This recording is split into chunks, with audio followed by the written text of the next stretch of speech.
Hello there, it's Jen Bengal here from Out of This World Literacy, and I'm super excited to be bringing you this really popular webinar all about guided reading. I can't wait to dive into all of the details that you'll need to know to teach guided reading this year. This webinar is one of my most popular webinars, so it's going to be really exciting. But just let me take a minute to introduce myself really quickly. If you've never seen me before, welcome. My name is Jen Bengal. I have taught in the classroom for 9 years. I have a master's degree in reading education from the University of South Alabama, and that covers grades K through 12. I also have a postgraduate degree as a literacy collaborative coordinator. I trained for 2 years with Irene Fountas and her colleagues at Lesley University, and it's there where I really learned how to teach other teachers. I transitioned from teaching kids to teaching teachers, and I absolutely love it. This is a picture of me with a few of the people I trained with and a few of our professors, and it was just a really incredible experience. A little bit more about me. I have 4 kids. They keep me nice and busy, and I write curriculum full time. I've been writing curriculum full time since 2012, and I love it. I also do a lot of professional development like these webinars and also Facebook Live. I'm working on my summer series for this year, and I do a lot of live events as well. My son is from Uganda, and I recently just came back from my second training of teachers there, but this was the first training I did. I worked with these teachers for an entire week for 40 hours. I taught them how to do interactive read alouds. I taught them how to write their own lessons. And at the end of the week, they were so sweet. They gave me this whole basket. They had pooled their money together and they sang songs, and it was just a really incredible experience. But that's enough about me. I want to welcome you to this webinar on guided reading today. If you're a classroom teacher, I'm super excited that you're here. You're definitely in the right spot today. Welcome. If you're a special education teacher, welcome. This webinar is going to be great for you as well. Any administrators or curriculum directors watching, thanks for being here. It really does say a lot about your leadership and your commitment to your teachers and your students to be learning right alongside us about what the best practices in guided reading really truly are. And of course, I want to invite any of our reading specialists or reading tutors who are joining us this morning or this afternoon. If there's anybody that I missed, welcome to the webinar. And I want to let you know too that all of my notes are in that free download link along with the certificate of participation. So you can grab that when you need it, and it will have all of your information for your free bonuses in there. Is this you? Have you tried many approaches to guided reading and you're just kind of not sure which one you should be doing? If that's you, you are definitely in the right spot today. Or maybe you're brand new to guided reading and you've heard about it, but you haven't really tried it yet and you're kind of wondering what the deal is with guided reading. If that's you, you are in the right spot. Maybe you're just a little unsure of what it looks like, what are the steps, and it feels a little bit overwhelming. I'm excited that you're joining me because my hope and my goal is to make you feel less overwhelmed and to have a really, really clear, solid picture of what best practice guided reading is by the end of this webinar. You may also be feeling like this lady where you're struggling with planning all of those lessons and wondering what are the other kids in the class supposed to be doing when you're with a guided reading group. Maybe you're just struggling to manage all of the groups on top of your whole group instruction as well. If that's you, trust me, I totally know what you're thinking and I know how you're feeling because I've been there too. So you're in the right spot. We are going to be high-fiving each other by the end of this webinar because there are so many amazing things that we're going to discover. The first is we're going to go through what the 7 things guided reading is. So I'm going to define guided reading by going through 7 key points. And then even equally just as important, I'm going to go through the 7 things guided reading is not. Now this kind of hits some triggers with people because at least it did for me because I've literally tried all of these 7 things and that's why I know it is not guided reading. So you'll be paying attention along with this to kind of find out what guided reading really isn't. And we're going to talk about some key steps in planning for our guided reading lessons. And then I will dive into the 6 steps in a really great, successful guided reading lesson. And now let me say that this will work with any guided reading level if you're using A all the way up to Z. And we're going to use this book, Does a Kangaroo Have a Mother Too?, which is a level F book. But what I'm going to show you in these 6 steps can be used at a level A or a level Z. We're going to talk about some tips for managing those groups so it doesn't feel so overwhelming. And throughout the webinar, I'm going to be sharing my best guided reading hacks with you. These are things I kind of learned over the year that are simple, small things that make just a huge difference. They're my favorite little things in the teaching world. Is when you find that one little hack, then you're like, oh, I should do that. That's super easy and it makes my life so much better. I'm going to be sharing those with you today. And I'll be sharing some proven resources that support best practices in guided reading. Let's start by just talking about why guided reading. Why should we be doing guided reading? You know, guided reading came around way back in the 1950s and has evolved since then. So it's a teaching practice that has held true for several decades. How we teach inside of guided reading has changed, of course, as we've grown in our pedagogy and all of that. But the actual idea of small group instruction has been around for a long time. Guided reading is so great and has stuck around because it offers an opportunity for explicit, ongoing instruction for our kids, and it helps us support them at their instructional levels. We know through all of the child psychology and research that we can help our students best when we work with them at their ability or instructional levels. If we're too far outside of their zone of learning, they're not going to make any learning or any progress. If we're too far inside, they're going to already know everything and be bored. So we want to get at their instructional level, and guided reading offers us that opportunity. It also helps us develop a sense of growth in our readers. They can see themselves making progress. And it creates a strong sense of purpose because we're in this small, intimate group. We can talk about why we're meeting together and what we're doing as readers and thinkers. So guided reading is really powerful in that way. This is a picture of me in the very first class I ever taught. This is in Clintonville, Wisconsin, a group of fourth graders known as the Clintonville Little Truckers. And by now, these kids are all in their mid-20s, so I don't have to worry about blocking their faces out or anything, which is really scary to say, but they are that old. But the reason I put this picture in here is because I struggled finding best practices as a first-year teacher, especially because I struggled. I became obsessed with finding best practice to implement guided reading in my classroom. I spent years perfecting the strategies through trial and error and reading really everything I could. So when I became obsessed, I learned everything I could learn and I tried it out in my classroom.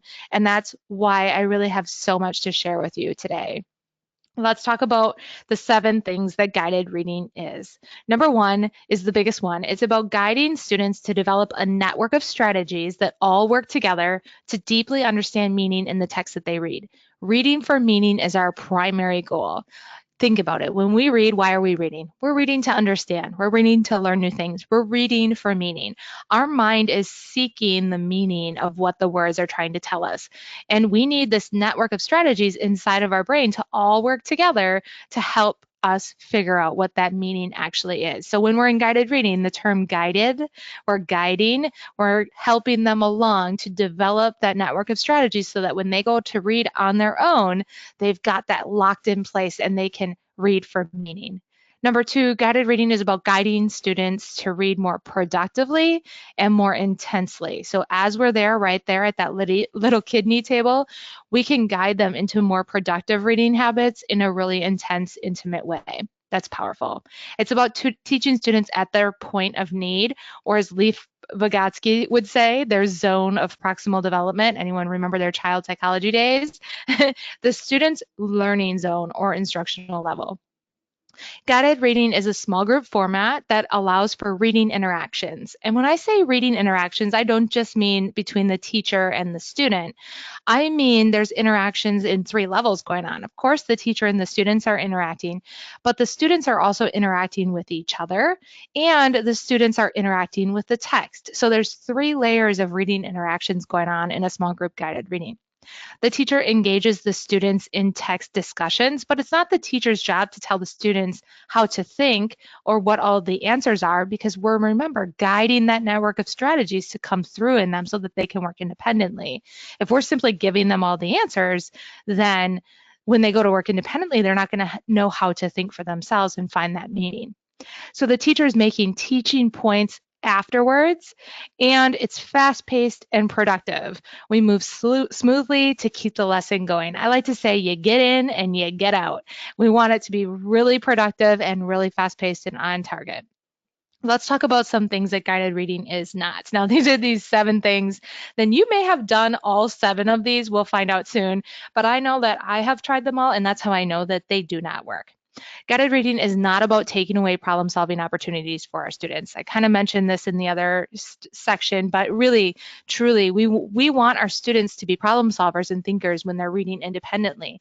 And if we're simply telling them what to do and how to do it, then they're not going to have that tool inside of their mind and their network of strategies to know how to problem solve when they come across a new word they don't know, or when they come across a body of the text that doesn't make sense to them. We want them to be able to build that network of strategies. So it's not about taking away the problem solving opportunities. It's about guiding them through those problem solving opportunities. It's not about talking only of one reading strategy while ignoring the rest. I used to do this. I used to think that if I'm talking about making predictions, that was my focus for the guided reading group, that was all I was going to talk about. But the problem with that is when we're reading and our brain is building that network of strategies, we're not just thinking about predicting. Our mind doesn't isolate the thinking to one set of strategies. It's thinking about everything. So we don't want to teach the readers to really isolate their learning to one little thing. We are going to focus on an objective, but it's not going to be the only thing we talk about. And you'll see how I interweave that together when we get into the steps. But just keep that in mind, that it's not about just talking about that strategy and not thinking about all the other things that readers are doing. It's not about giving longer introductions and more support to our struggling readers while offering less support to our advanced kids. Remember, when you pull some kids to a guided reading table with you, they're all going to be working at their instructional level. So if you've got an advanced group of readers, you should be working with them at their instructional level, at a higher level for them. So they're still going to need the same amount of support. They're going to be reading probably at a 90 to a 94% accuracy, whatever the text is, the same as if you were pulling a struggling group that's reading at a 90 to 94% accuracy of that text. So you want to still give your introductions to your advanced kids as well. It's also not a round robin reading party. And what I mean by this is think about what we're trying to do in guided reading. What was our first definition of what guided reading is? Building that network of strategies to all work together to understand the meaning of the text, correct? Okay, so if we do round robin reading in guided reading, then we take away that opportunity, because what happens is we have Justin who's going to read first, and then we have Sarah reading second, and then we have Blake reading third.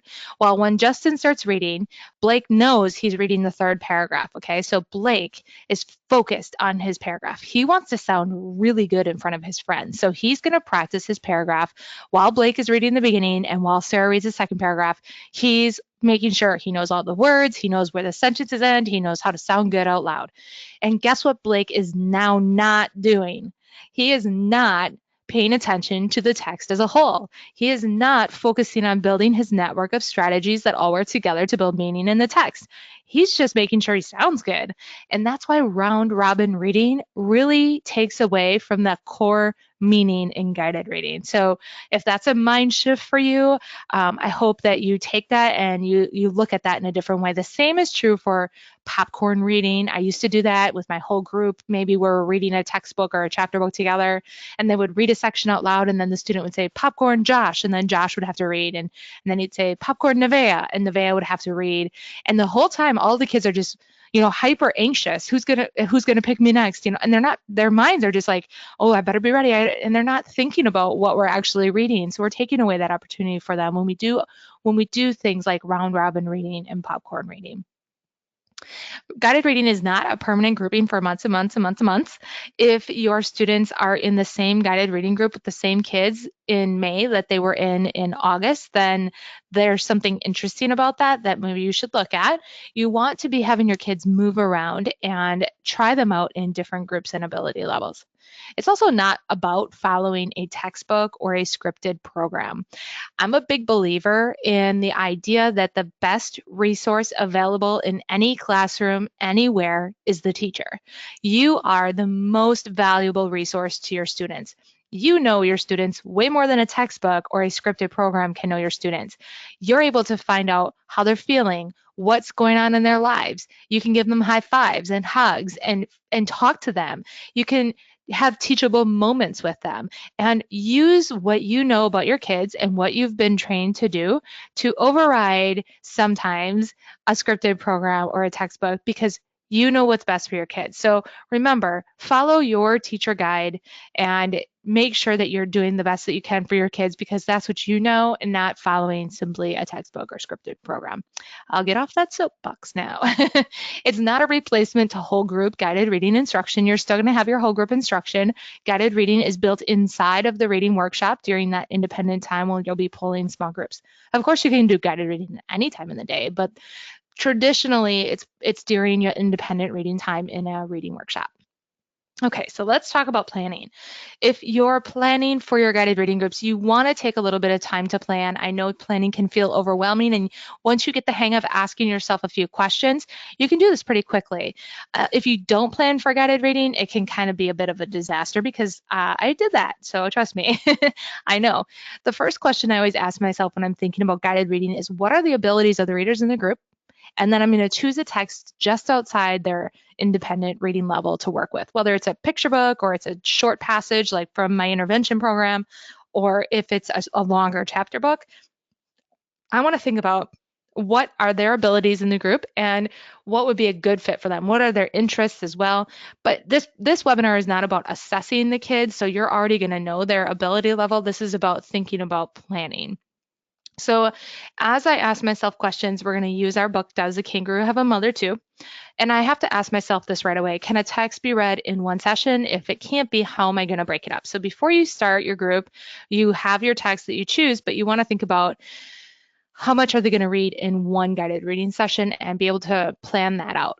Also, ask yourself, how familiar are you with the text? Make sure you understand the text completely. Make sure you enjoy the text. If you don't enjoy it, it's going to come through with the kids, and they're not probably going to enjoy it either.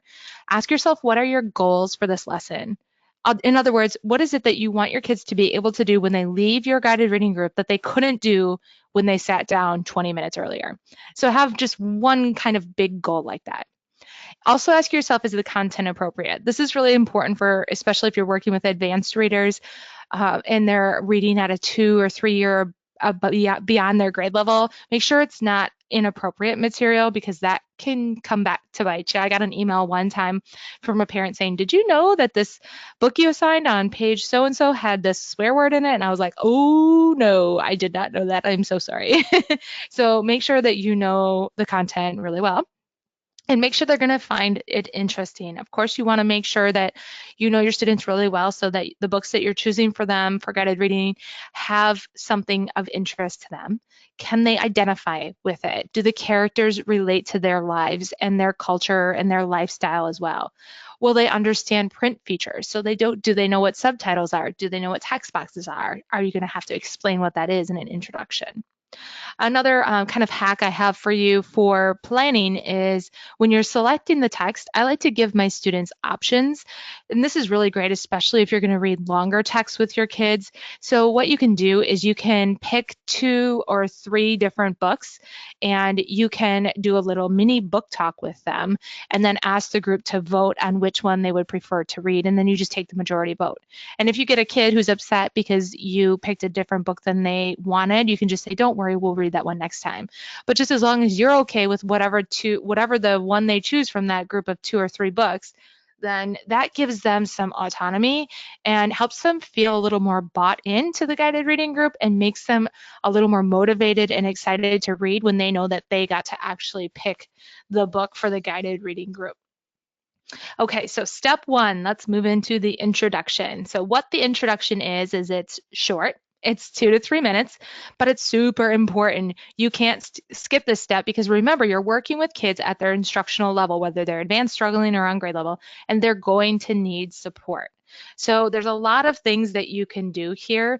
You can decode tricky words that you know they might struggle reading with and comprehending. You can connect the text to their lives. You can prompt them to think about what might they learn from the text.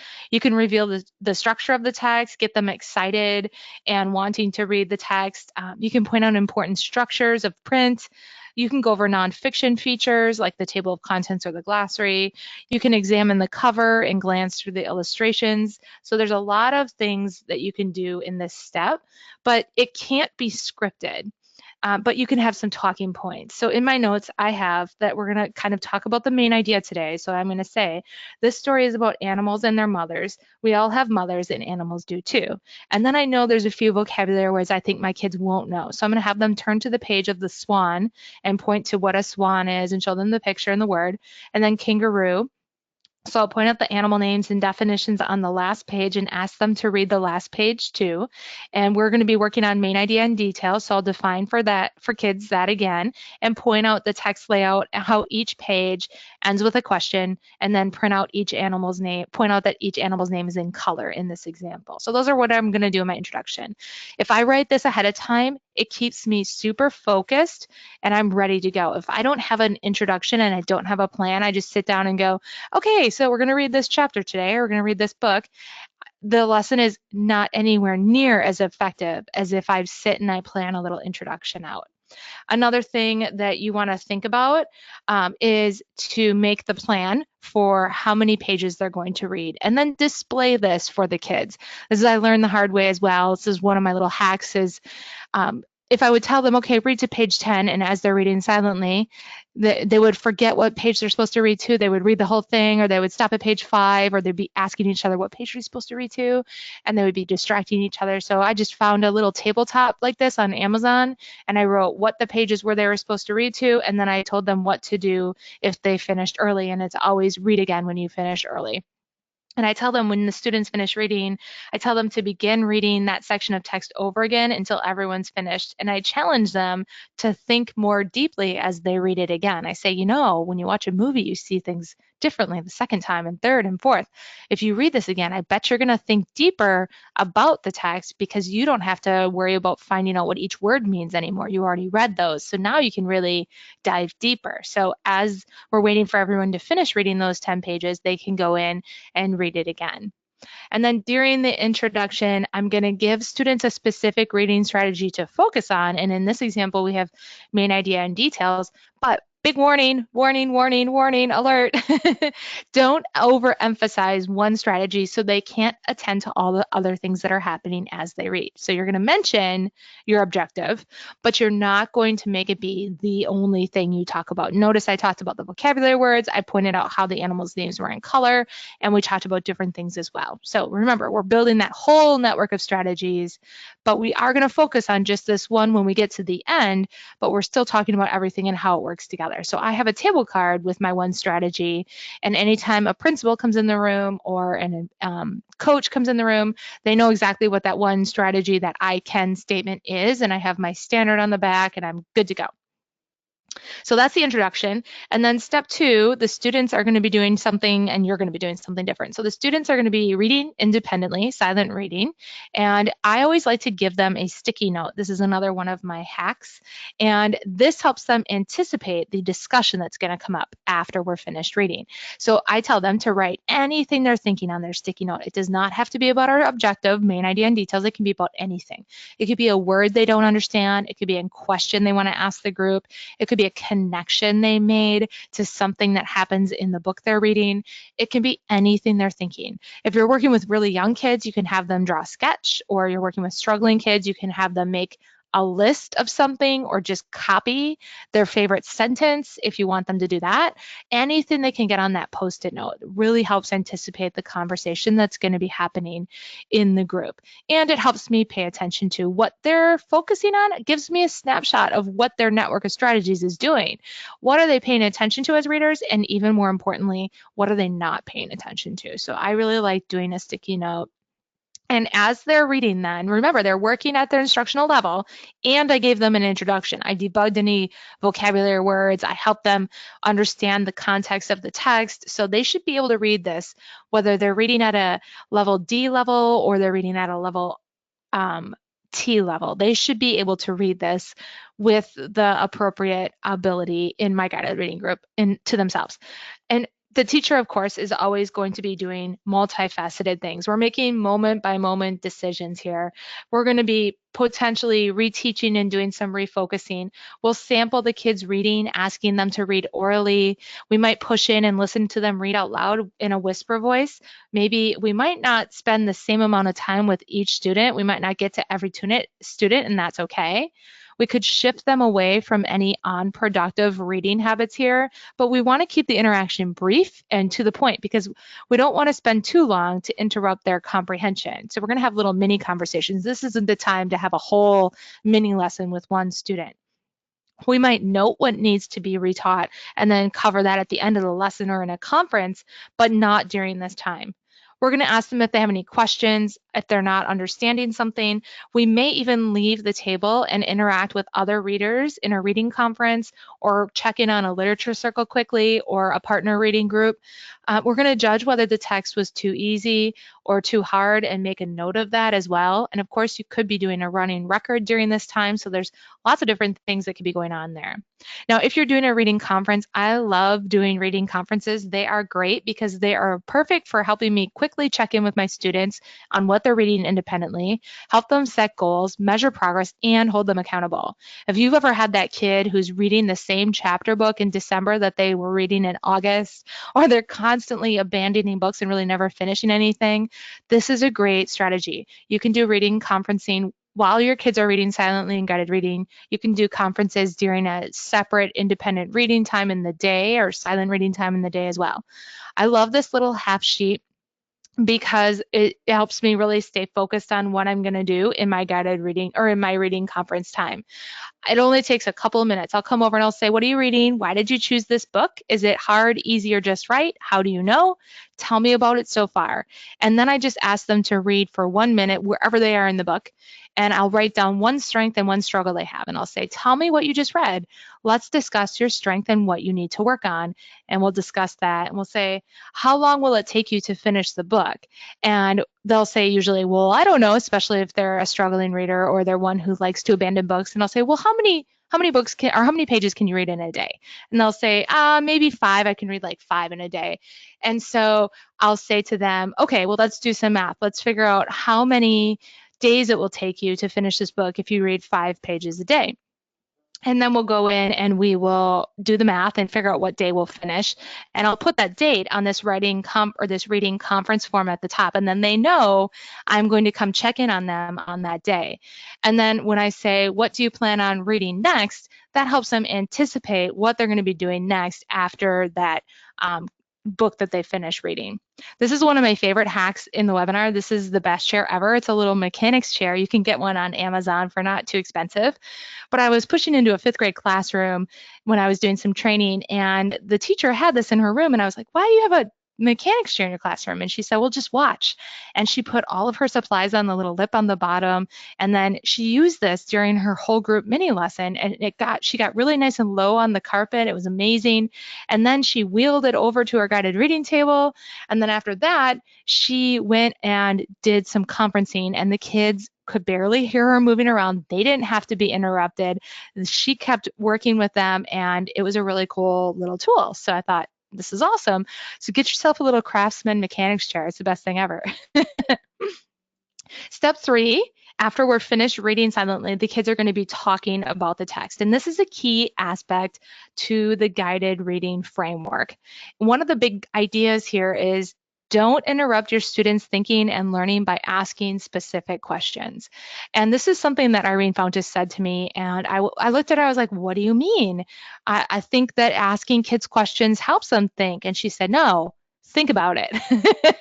And she said, imagine a student is reading during their silent reading time in the guided reading group, and they make a connection to a character who broke their arm, and they broke their arm the summer before, and they make this really strong connection, and they go to write all of that on their Post-it note. And then after the silent reading time, you immediately go in and say, okay, who can tell me the main idea, which is our objective, of course, in this example. Now that student has to stop all of their thinking that they just did while they were reading to process my question and completely reshift their network of strategies and how they're going to answer this. And I have missed out on an opportunity to hear what the reader is actually really thinking about immediately after the reading. So don't interrupt your students' thinking and learning by asking specific questions. Don't skip step 3, talking about the text. So we want to make sure that we ask open-ended questions here. Here's a really great list of open-ended questions that I have in your free download. Tell me what you're thinking about the text, and then wait and let them respond. Tell me what you remember about the text. What are some things you're still wondering? What did you learn from reading? Did you enjoy the story? Tell me more. That 3-word phrase, tell me more, is very powerful. Tell me more of your thinking as you read the story. How would you describe this story to your friends? What are your opinions of this story and why? Those are all great open-ended questions. And then, of course, you can have them share what they have on their Post-it notes. And because there could be a variety of things on their Post-it notes, you're going to have all kinds of topics that might come up in this discussion. You might start summarizing the text. They may share some ideas, make inferences, judging, and they may analyze a part of the text. They may ask questions, they may share vocabulary that was tricky for them. So there's all kinds of things that can come up during this conversation, and be okay with it being open-ended. If you have a group of 6, you may even have them share what they have on their Post-it note with a partner. So you have 3 little partnerships sharing at first, and you're listening into all 3, and then everybody kind of shares together as a little small group to help the conversation move and give everybody an opportunity to share and not have the lesson go too long. You can do something like that. So once you finish the open-ended part, then you can go into step 4, which is covering that teaching objective that you have on your I can statement. And this is a focus skill that you know every group member needs to be retaught. So it's so effective because it does immediately follow the reading and your open-ended discussion, and it covers an immediate need. So you can ask questions specific to one skill. You can point out examples of that skill in the text that they just read. You could ask them to find evidence in the text of that skill. Think of other texts they read that have that skill. Discuss why it's important for readers to use this skill. Reteach the skill as many days as you need for students to master. Be specific and focused on your skill, and make sure it's appropriate for readers at that ability level. So your comprehension questions on the back of the I can statement are going to ask questions related to that skill. What is the main idea of the story? And they all start with a very basic question, and then they get more in depth, more critical thinking. Watch this. What are some key details that support the main idea? Which details do you think are the most important in the story? Why is it important for readers to identify the main idea and key details in a story? That last question always takes it out of the context of just the book you're reading and asks them, why is it important? Why should we know the main idea and details in a story? So they're thinking at a much higher level with that last question. And then step 5 is word work. And of course, this is an optional step here. You can ask students to play with words, write several examples on boards like we did. We noticed the word clue and two were in the story, but they spelled differently. So we just made a list of words that had the U, E, and the O. We can discuss word parts. We can analyze individual words in isolation. But remember, we want to keep the isolation brief because we don't want to emphasize words in isolation out of the context for too long. If I talk about the word kangaroo in isolation, we picture something pretty basic of a kangaroo. But if I talk about the word kangaroo in the context of the story, does a kangaroo have a mother too? That changes what I picture when I hear the word kangaroo. So we don't want to isolate those tier 2 words for too long. The word work skill could come from a whole group focus for your week. Maybe you're working on prefixes and spelling in your spelling curriculum, so you want to find prefixes in your word work time. Really just be flexible here and pay attention to the students' needs and abilities there. And then the last step is an independent extension. This is when the kids are going to take what they learned in your guided reading group and try and apply it out on their own. This is great for assessment, and it continues to support that comprehension skill. You can send it home for a review. They can work on it with partners individually or together in their guided reading group. You can have it in a literacy center. It can be used multiple times with any text that they're reading, and it really helps identify if students are mastering the comprehension skill and they're ready for the next level. So here's your overview of a guided reading group. The introduction, reading of the text, which can be 10 minutes, but if you're using a short passage like from my intervention program, that might be only 5 minutes, so you have more time for conversation. Talking about the text after, the teaching objective, your optional word work, and then the extension activity. So really it's about 20 minutes together that you'll have in your guided reading group. Remember, groups change, be flexible, give positive feedback and encouragement. And let's talk quickly too about what other kids are doing when you're working with a guided reading group. There's a lot that can happen. First off, we want them to be practicing reading as much as possible. So independently reading books that they've chosen that they enjoy at their desks or anywhere else in the room. They, of course, are in the guided reading group with you. They may be conferencing with you or another student. They may be in a literature circle. They may be reading with a partner, or they may be working on a focus extension or doing some sort of writing in response to their reading. So these are all really appropriate things that can be happening with the other kids while you're working with the guided reading group. If you're having a group that's below grade level, like this group in red here, you want to try and see them every day or as much as possible because they need that extra support. And then your kids who are on grade level, maybe you only see them twice a week. And your advanced kids, you might only see once a week, but you can set them up in a literature circle so that they're still meeting as a group and you're just not with them. You can go check in on them and you assign a leader and do all that good stuff. So they're still meeting and talking about books at their ability levels. They're just not with you while you're still working with those kids who are struggling a little bit more. So why did you show up today? Maybe you want to get started with guided reading, or you want to make your guided reading groups easier to plan, run more smoothly, be more effective, be strategic, and cover those needed skills. So the big question is, how do I implement all these guided reading strategies into my classroom? The first option is you can dig for resources that might work with the best practices I've shared, or you can grab all you need now and just add the books and your students and be ready to go. So do you need practical, ready-to-use guided reading resources developed from years of teaching experience that teachers are calling a lifesaver, a lifeline, and the best resource they've ever purchased? I want to make available to you at a really awesome price all of the guided reading resources I have from A to Z for you. Now, normally if you bought these separately, that'd be a lot of money. And in the bundle, it's an incredible discount, but it's going to be even better today because I'm going to give you a 25% off discount today. So you can get all of my guided reading support for $168 or 2 payments of $85. So you can choose the payment plan by clicking that link below. Inside, you have every level covered, A through Z. So you have lesson plan pages for each level. And then you have at every level, these pages on the left show you what a student should be able to do at that level. So if you're not sure if they're going to be able to work with a level F text, you can look at all these objectives and say, yes, the student can do that, or no, they're going to struggle with that.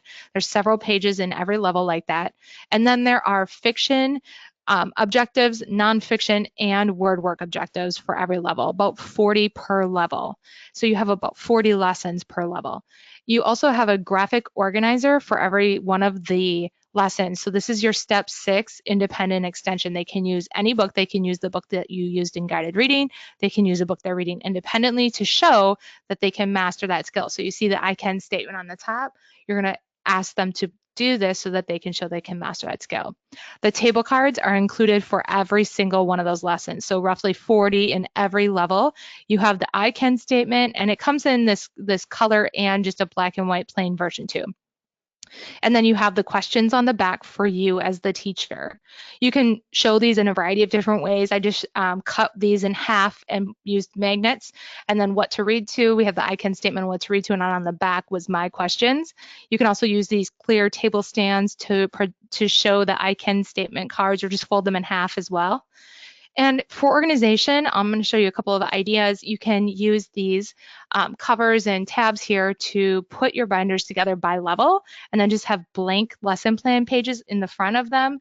And then all of your objectives for that level, for fiction, nonfiction, and word work, you can put right at the front. So you have the objective, what the I can statement is, what the questions are, and the Common Core standard all together in the front here. So you can see that. You also have organizational ideas here. You can get these tabs and you can plan out 1, 2, 3, 4, 5, 6, 7, 8, 9 guided reading lessons. So you can batch plan your lessons so it's not so overwhelming. And if you're using passages from the intervention program, you can just make copies of them and stick them in here with your table card, and you've got everything you need for your guided reading lesson then there. You also can put the graphic organizers in here. This is from an A, I think this is a level A or B, and the kids, cut out the feelings next to the characters and stuff. And then I save their work in the back of that binder. You can also put masters in a hanging file like this. So all your lessons for A and B and C are all hanging, and you can just grab a lesson when you're ready to go. Someone said, these are a vital part of my guided reading groups now, makes planning manageable. I love that. And I'm not going to go through all of this, but you can see that the guided reading resources are really helping support teachers, and you know that it's following the best practices in guided reading too. Don't forget to grab all of my notes in that link. And I hope you can take advantage of this amazing offer today. And even if you don't use some of the highest levels of the guided reading or the lowest levels, it's still the best deal to get all of it in once, because you never know, you might change grade levels and you'll own this license if you purchase through this way, and you can use this for the rest of your career. So it's a pretty cool opportunity. I hope you enjoyed this webinar and you got a lot out of it with guided reading. You can always come check me out on Facebook at Out of This World Literacy, or head over to my blog at outofthisworldliteracy.com as well. And I hope you enjoyed the webinar. I'll talk to you again soon. Bye.